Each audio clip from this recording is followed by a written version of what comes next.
Welcome to the Her Story Circle podcast, the podcast that brings you the extraordinary tales of everyday women who are changing the world.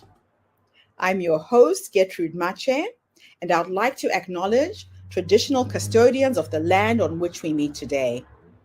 I also like to pay my respects to elders, past, present, and emerging. Every week, we dive into the lives, challenges, and triumphs of women from all four corners of the globe.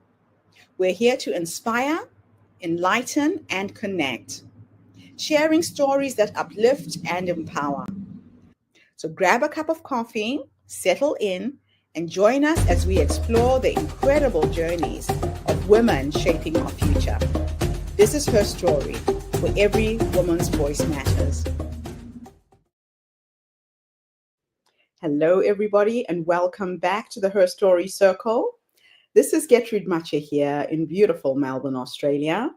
And today I am graced with the presence of yet another intriguing woman. Welcome, welcome, welcome to our tribe. Please tell everybody your full name, where you're based, and share your story with us today.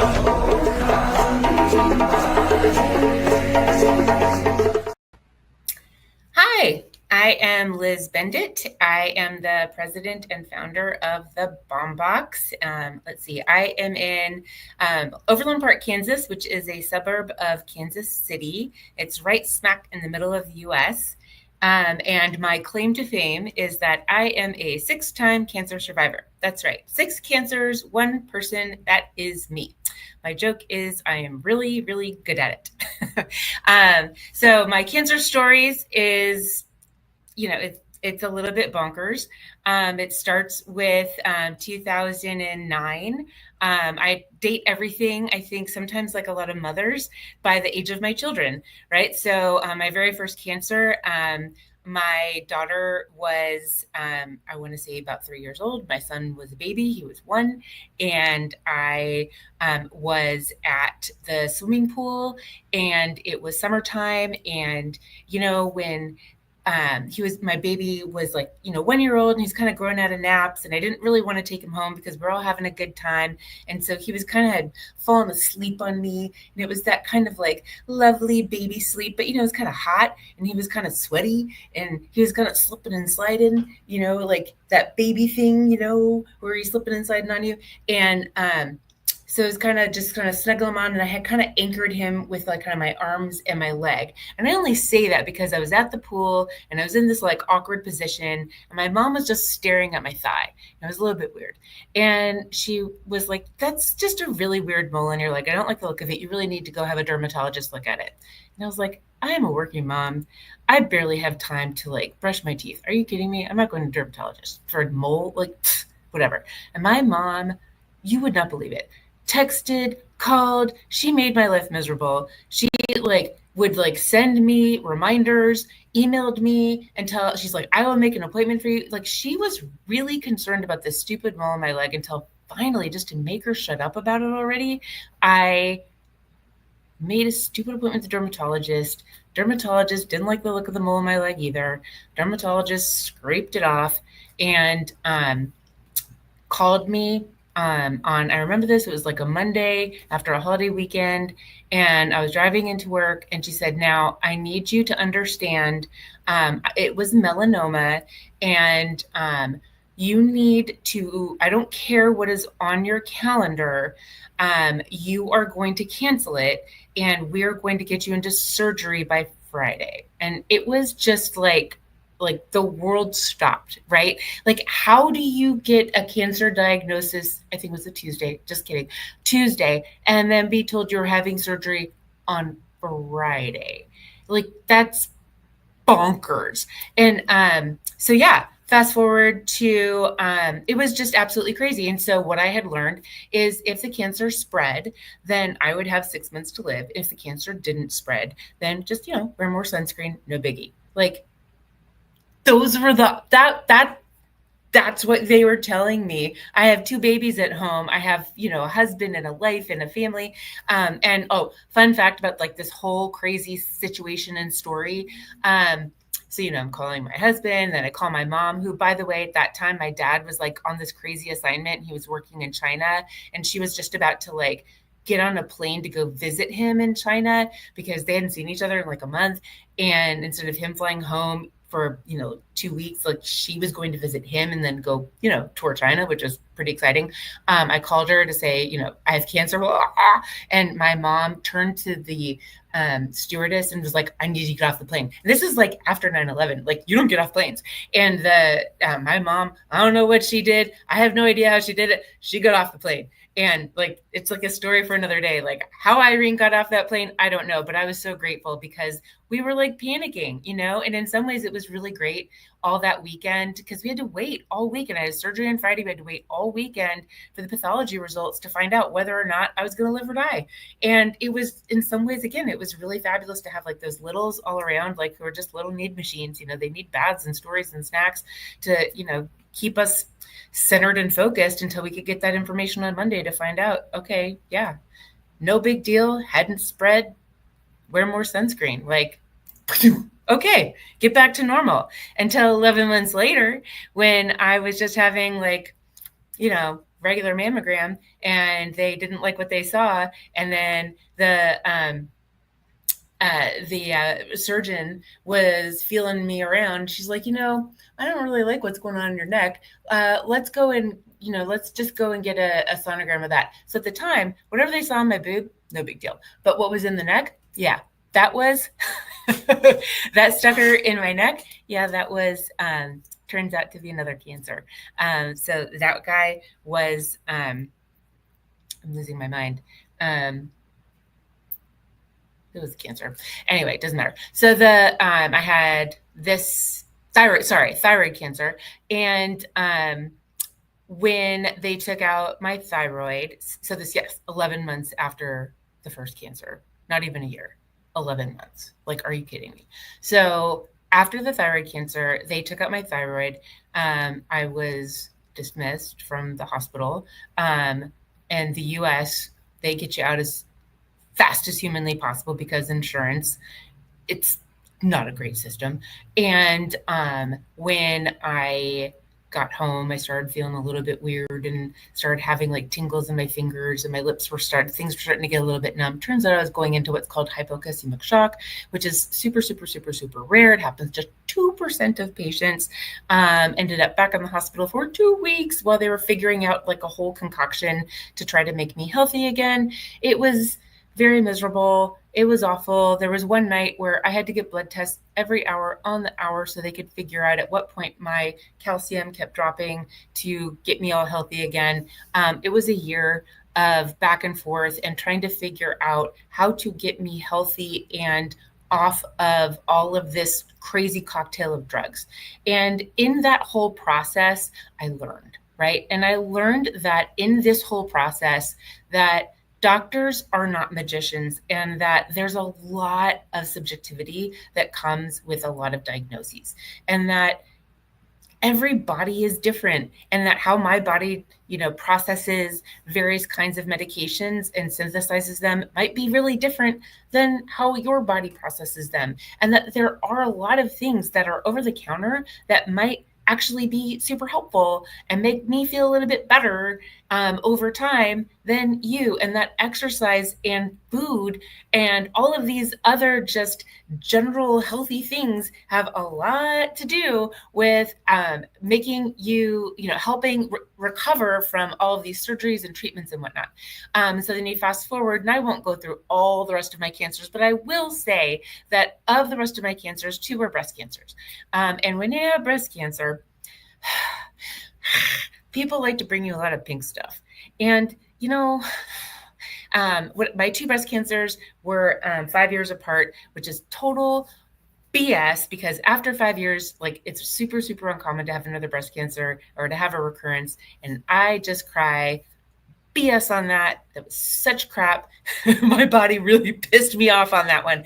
But regardless, the whole point is people bring you a lot of pink stuff. And when you get all this pink stuff, it's like, again, it's so well-meaning. Again, so I have all this experience going through and all these cancer diagnoses, you come back, you feel like garbage, You have the kids that want to be, as they're getting older and older, they want to be helpful, and mommy is sick and mommy can't help. But mommy, can you read stories to me? But mommy, let me help you. Let me bring you some water, whatever. And it's just so well meaning, but it's really, really hard to manage. And at the same time, you have friends and family, they want to come visit. Sometimes it's not a good time to visit. Sometimes you just want to be left alone. Sometimes you're bored and want to visit. Sometimes you need help driving. Sometimes you don't need help driving. Sometimes I can't lift that damn laundry basket. It's more than 5 pounds and you have to kick it across the floor. And it really would be helpful if somebody would come over. Sometimes that poor dog hasn't had a walk in 3 weeks because I don't have time to walk her. I don't have the strength to walk her. There's just all of these things that are going on, and I need all this help. And yet what people are sending is all this crap, right? Food, flowers, and a lot of pink junk. I got a lot of my Tatas tried to kill me t-shirts, a lot of junky hats, tote bags, coffee mugs. And honestly, it all just was just nothing I wanted, nothing I would wear. And ultimately, I gave it to my husband, asked him to throw it away. And I felt badly about it, but I just couldn't look at it. I needed it gone. And I kept thinking, where are the functional gifts? Like, why can't somebody give me button down pajamas because I can't lift my arms, right? Like when you have a mastectomy, you might not realize this, but you can't lift your arms all the way. And so it's really like, you can't like lift a shirt like I'm wearing right now because you can't lift your arms over your head, right? And so like you need button down shirts for quite a while, for about a month.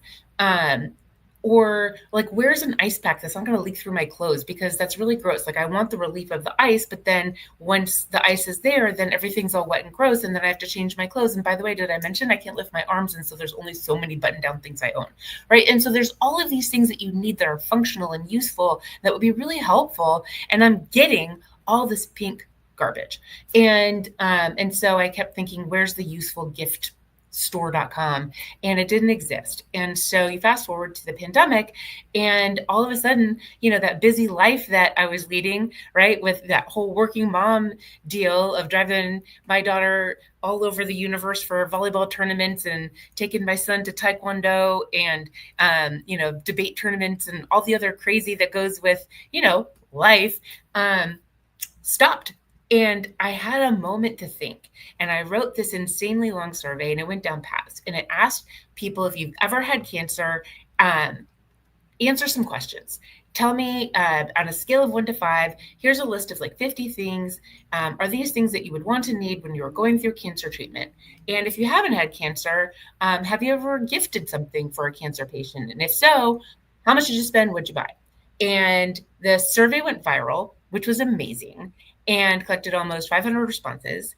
And after all that feedback came back, it was super clear that there's this huge disconnect between what people wanted and needed and what they were actually getting. And when you ask cancer patients, what are the top things that you wanted and needed, they were all functional. Things like lip balm and lotion and wedge pillows and blankets, and the bottom performing things, the things that nobody wanted, kicking cancer tote bags, kicking cancer coffee mugs, worry stones, inspirational poetry. And when you ask gift buyers, how many of you, 18 and up, have bought a gift for a cancer patient in the past 18 months, it was over 75%. So that's a huge. So let me ask you a question. Yeah. You went through so much to get to this point. Yeah. And I'm curious to know, where is the disconnect between what cancer patients need and what people give? Yeah. So what cancer patients are wanting are things that are going to make them feel better, right? That are going to help them through their traditional treatments, right? So if you're going through your traditional treatment, it's not like, obviously, as a friend or family member, I'm not going to bring you Vicodin, right? Like that's not what I'm going to do.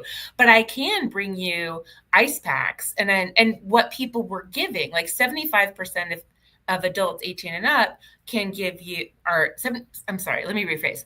75% of adults 18 and up have given a gift for a cancer patient in the past 18 months, and they're mostly bringing flowers and food. Yeah. And nowhere on the list of items, people don't want those things. And in fact, there was an interest in essential oils, but for the most part, other than essential oils, you got to be really careful. Scents are really tough, especially for anyone going through chemo and sometimes radiation. And so, like at the Bomb Box, we are really careful. Like everything we do is scent free because of that. Like you just don't know what kind of scents are going to be triggering. And I remember going through radiation, and even radiation, which is not really known to be like a scent thing, there were just some smells that I just couldn't stand. And for whatever reason, they just triggered. So yeah, you got to be careful. Interesting. So how do functional gifts impact a patient's recovery and mental health? It's so empowering. It's so empowering. And I really think one of the easiest and it's so tricky because it is incredibly easy and bad as a patient to fall into the to feel like a martyr, right? It's really, really easy as a cancer patient to feel like, oh, woe is me. This happened to me. I have been, I've been struck by the cancer gods, and I and I'm doomed. And that is not a good feeling, A. And B, that makes you feel pretty helpless, right?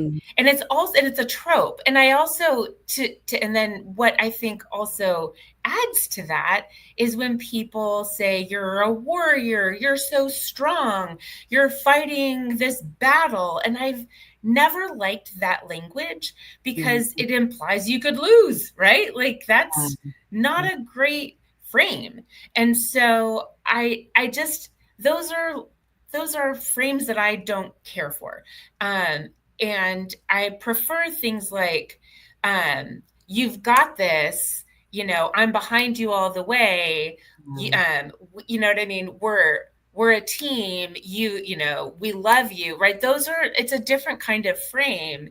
And as opposed to warrior. Do you see what I'm saying? And I think that trope of fighter, warrior, battle, I don't think is healthy. And I think that could send folks down a spiral. And I do see a lot of martyry.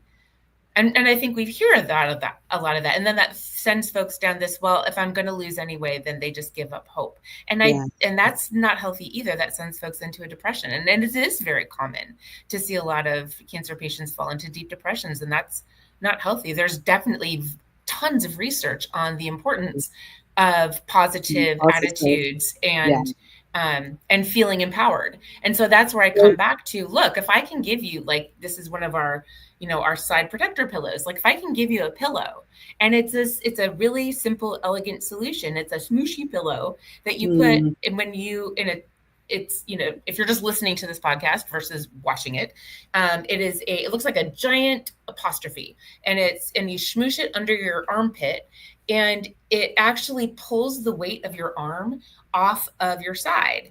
And so, especially when you have a mastectomy or even a shoulder surgery, quite honestly, it pulls the weight of your arm away from your side. And it's one of those things you don't think about when you have a mastectomy, that the friction of your arm against your side is very painful. And so pulling the weight of your arm away is super helpful. And especially when you're just sitting or sleeping, it's really helpful. And so just little things like being more comfortable while sitting without needing to take more pills and being all drugged up, right, is very empowering. So can you share some of the top requested items from cancer patients in your survey?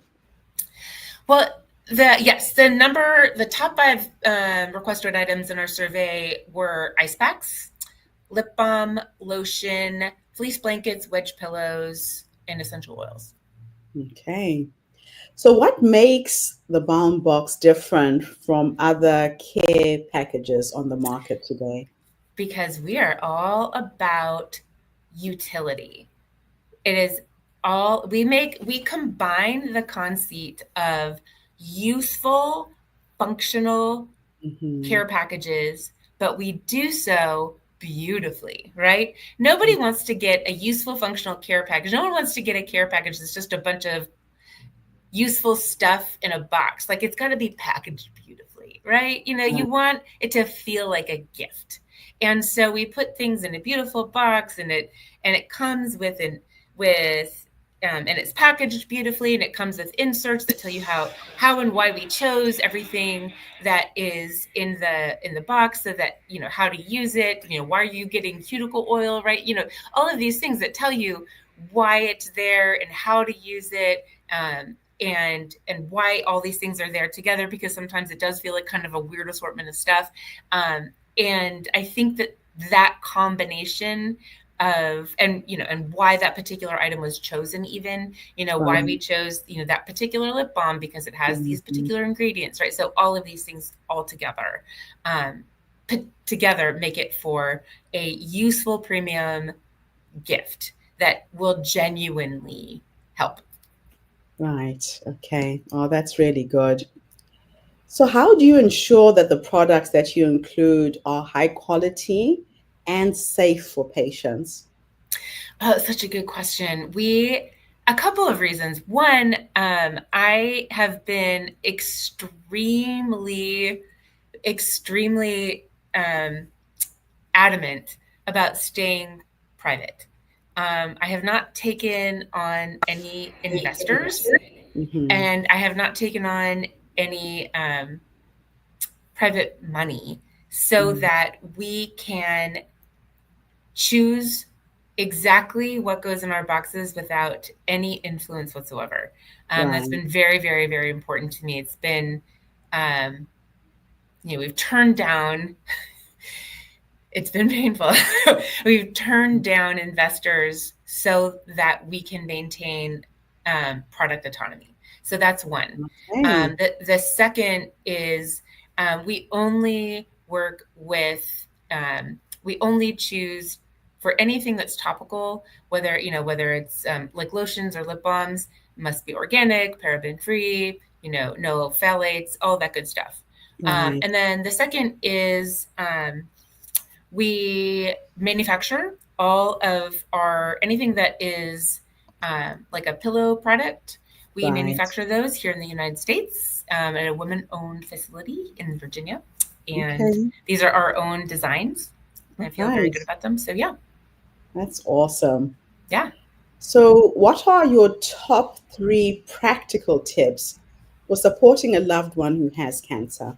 Well, obviously, the first is to buy them a bump box. I mean, that goes without saying. But no, I mean, when it comes to truly to supporting your friends with cancer, I will say, as a patient myself, and as someone who's gone through this 6 times, it is so, so, so hard to ask for help. It's Yeah. really, really hard.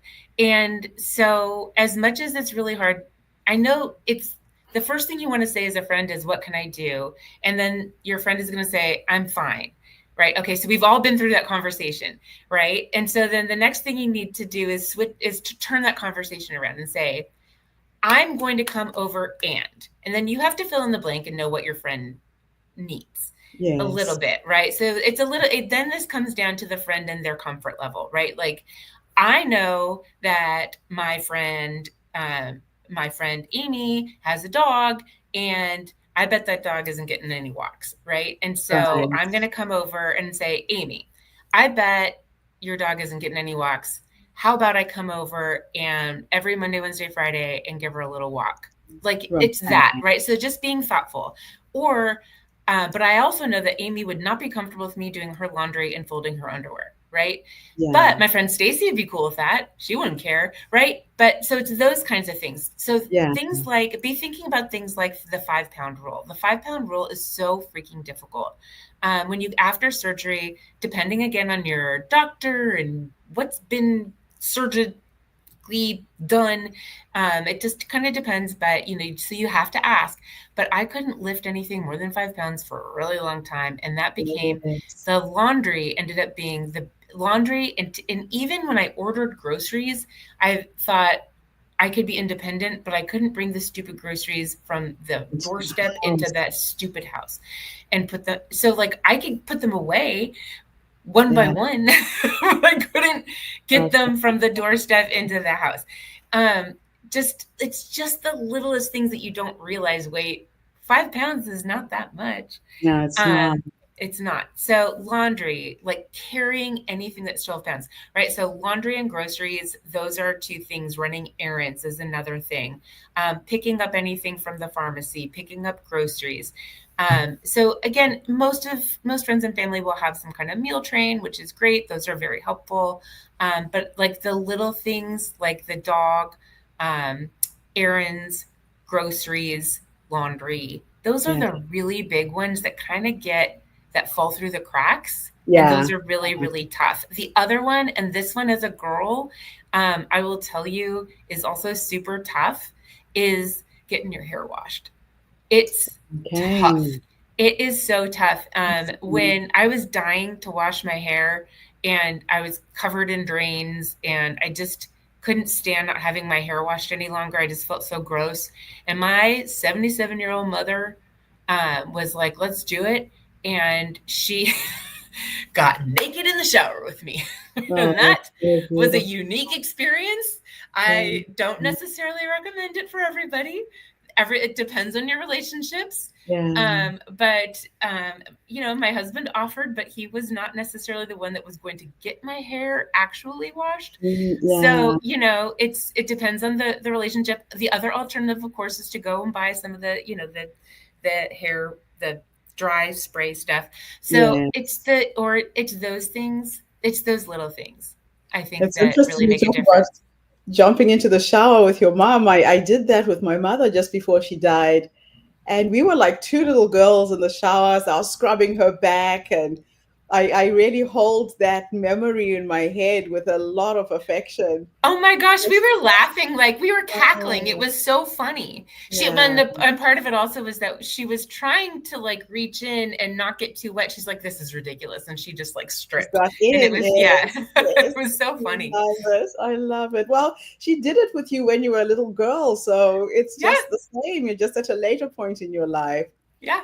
So, how can friends and family shift from sympathy to empowerment in their support? Oh, that's such a great question. I think it all comes down to attitude. Um, Mm, coming in and saying, you poor thing. Oi, oi, oi, oi. I'm thinking about my grandmother, the Jewish grandmother, right? So, she comes in the oi, oi, oi, oi, you poor thing. Oh, the world is ending. The sky is falling. Versus, boy, this sucks. Let's go for a walk and get some air, right? yeah. Hey, you've had a rough day. My friend Stacy, when I got my second breast cancer diagnosis, she brought over Jello shots. I Oh, mean, and it was like, yeah. this sucks. Let's do some Jello shots. Like that was so pitch perfect, right? Like it Mm, wasn't allowing me to like wallow, yeah. Yeah. and so again, Jello shots aren't the right thing for you and your friend group. Maybe the answer for your friend group are brownies, right? Like whatever. Yeah. But like for my friend group, it was the Jello shots, and it was perfect because I we love giggled it. and we made silly jokes and we cursed cancer and Yeah. laughed, and we kind of turned it into this sucks but it will be okay moment. And I Yeah. think that was again empowering, right? Okay. Now, you emphasize that cancer patients should still live actively. Why Yes. is this important? Oh man, just the volume of work on this is and research is so fascinating. I mean, again, I preface everything with talk to your doctor first, obviously. Yeah. But getting up and moving is, and not staying, and not just sitting and being stagnant is so important. Yeah. Even if it's just getting up and walking around the house, getting up and walking up and down the stairs a couple times, just getting up and moving, getting the blood circulating, has both mental benefits and physical This, benefits. And yeah. so it's really, really good not to be stagnant. Yes, Yeah. yes, And I mean, it's even in life in general, for sure. when you move, it shifts the emotional energy with the movement. So, yeah, I can see how Absolutely, that can help when you're in that situation. for Now, sure. how do you balance your message of self soothing with the need for physical treatment, for medical treatment? Sorry.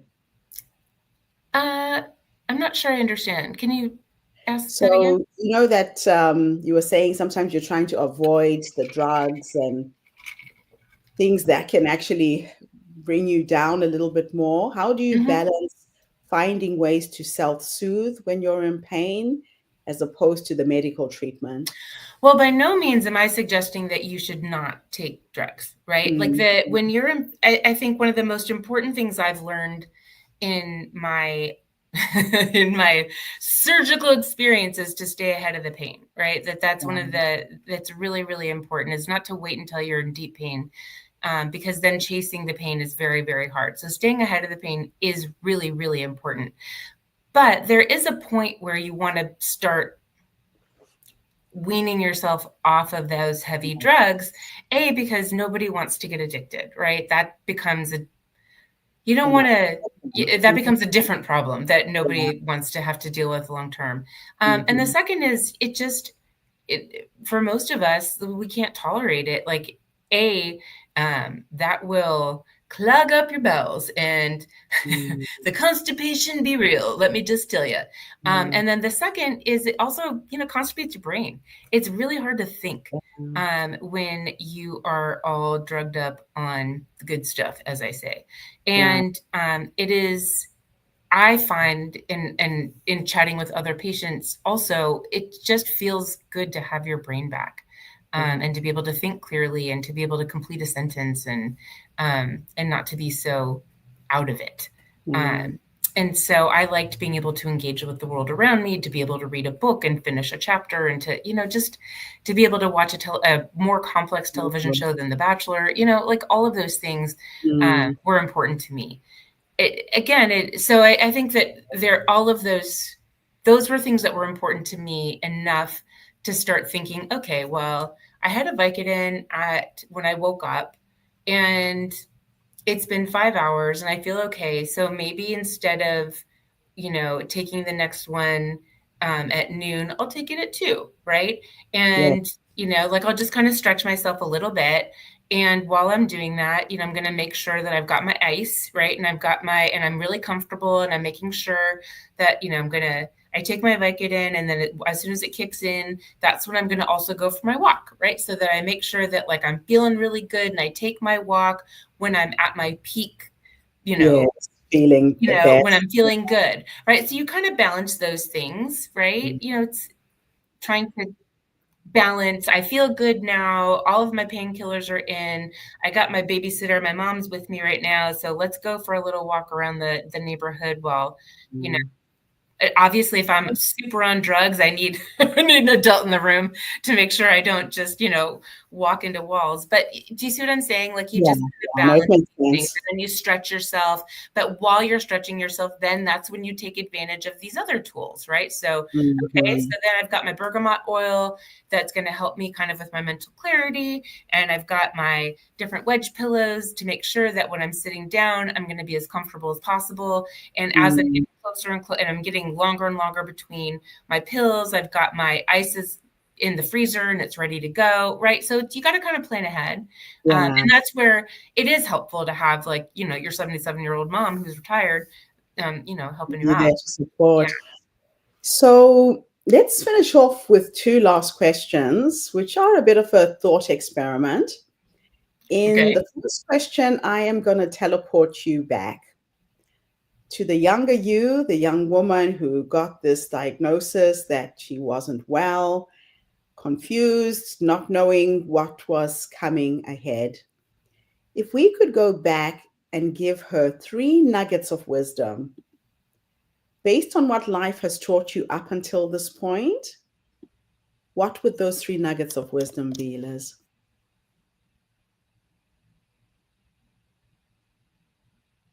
Well, I think the first might be not all doctors are geniuses, right?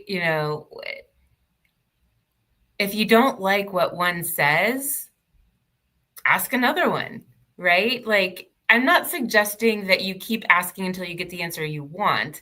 It's more of a, hey, there's a lot of variety. Different doctors see the same situation differently, and it's worth getting a variety of answers to collect a lot of different variable answers. So one is more is better, especially when it comes to complex medical issues.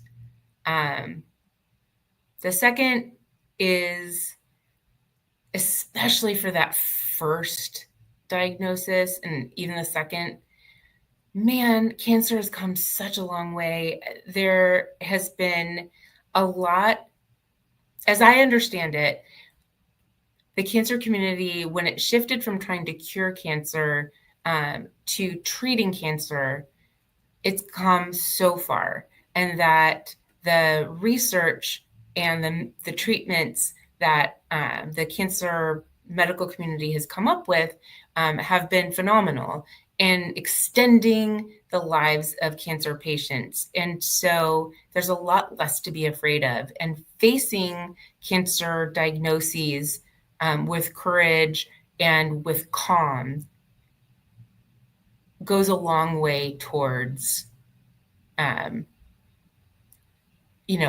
better outcome. So that's the second. And then the third is, man, be nice to the people around you because they be important. I am so grateful to this day that I have the most phenomenal husband, children, family on earth. They have taken the most incredible care of me. And I mean, I'm going to get teary. I am so lucky. That's absolutely beautiful. Thank you so much for sharing that. Now, the last question is futuristic. I'm going to teleport you to go and meet the 90-year-old you. Okay. She is sitting in her rocking chair, surrounded by her children, her grandchildren, whoever's with you at the end. And with your feisty spirit, you'll probably live to 120. If we could teleport into the future to go and meet this wise woman who has led you up until this point, what will you say to her when you finally meet her? You did it. You got it done. You left the corporate world, you pivoted, and you got it done. You go, girl. I love it. I love it. I love it. I love it. Wow, Liz, you have gone through what you've gone through so you can empower and help so many other women and people out there. Thank you for sharing your story with our community today. Oh, thank you for having me.